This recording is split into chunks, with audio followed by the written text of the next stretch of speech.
Porra, o moço tá acabando com a gente.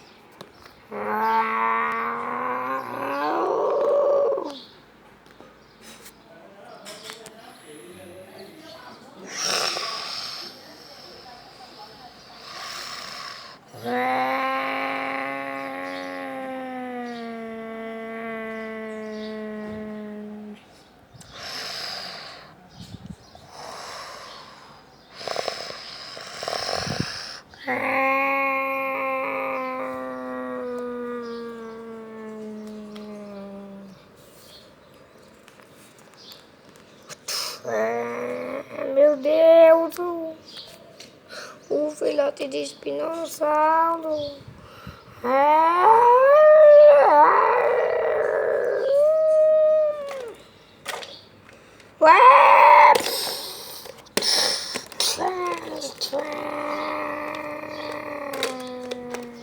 Meu Deus.